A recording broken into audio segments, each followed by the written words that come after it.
64 bits, 32 bits, 16 bits, 8 bit.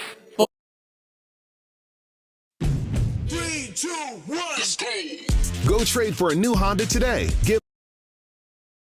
Priceline has all these.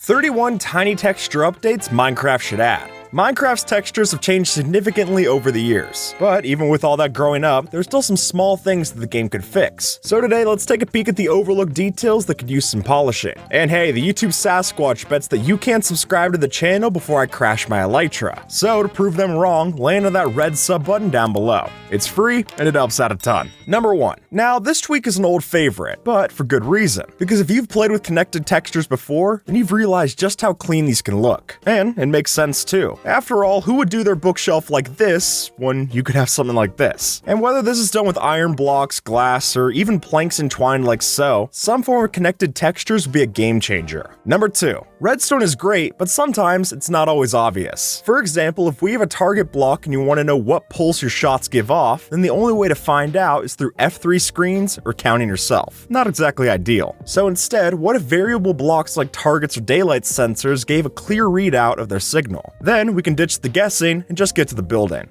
Number 3. Dogs are a staple in a Minecraft world, or more specifically, this dog, since they all look the same. But what if it didn't have to be that way? After all, we've got plenty of different cat types to choose from, and sure, these are technically wolves, but those have breeds too. So if you ask me, some extra patterns for your pups would be a great change of pace. Number 4. Picture this. While looking for mending on your new pickaxe, you go to grab an enchanted book out of your chest, only to spend way too much time sifting through to find the right one. It's a definite pain, and one that we should avoid. So, how about instead, enchanted books had a distinct sprite or animation to differentiate between. That way, all it takes is a glance, and the choice is obvious. Number 5. Minecraft's mobs are iconic. There's no doubt about that. Whether that's their look, their behavior, or the sounds that they make, there's clearly a lot of work that goes into their designs. And while that's great, this could make it better. Because folks, when I saw this animated mob texture pack, I knew instantly that I wanted this in the game. I mean, this should be added for the Striders alone. The rest is just a bonus. Number 6. Nether wart is a pain to farm. I mean, there's no way to bone meal or pollinate it, so you're just stuck waiting for the thing to grow. And then, to make it worse, it's tough to tell the difference between the crop's middle and final stages. So, what if we just recolored the nether wart along its cycle? That way, we'd know when it's time to harvest, and then make the potion prep a lot less tedious. Number 7. Clearly, Minecraft has plenty of armor types to choose from, but while that's obvious in the inventory screen, in-game, not so much. So how about adding the ability to see which armor piece fills in which armor slot in the GUI? So if you're wearing a mix of diamond leggings and leather, you can see as much. And while it's not the most practical, it's a fun detail, and that works for me. Number 8. Sometimes it can be hard to tell Minecraft things apart, but in fairness, Mojang doesn't always make it the easiest. And I've definitely had my fair share of thinking a melon crop was a pumpkin stem, and vice versa. So why not take a page out of Vanilla Tweak's book and delineate between the two crops? And that way, we wouldn't have to wait for the block to grow before knowing which is which. Number 9. If you've ever put a banner on a shield, I'm sure you've recognized this pain. Because even though the pattern looks one way here, when you put it on the shield, the design gets cropped so it's pixel consistent. And honestly, that's just confusing. So why not make the designs the same that they are elsewhere? After all, if I'm spending a golden apple on a banner, I want to see that in all its glory, not just part of it. Number 10. Dyes are a funny thing in Minecraft, because sure, a chunk of them do have their own silhouette on top of the color, but others, not so much. And as you can see, if you're colorblind, this could be a big problem. So, to fix that and just make their sprites more interesting, why not follow suit and give them each their own unique shape, so we can finally ditch the circles and give us some variety. Number 11. Any builder will be quick to tell you that leaves and vegetation can liven up a build. But while that's true, unfortunately, there's a missed opportunity here. Take a look at the oak leaves next to the dark oak option. Very similar, right? And I think that's too bad, considering that new textures always mean new opportunities to innovate. So why not take the simple option and darken the leaves to differentiate the two?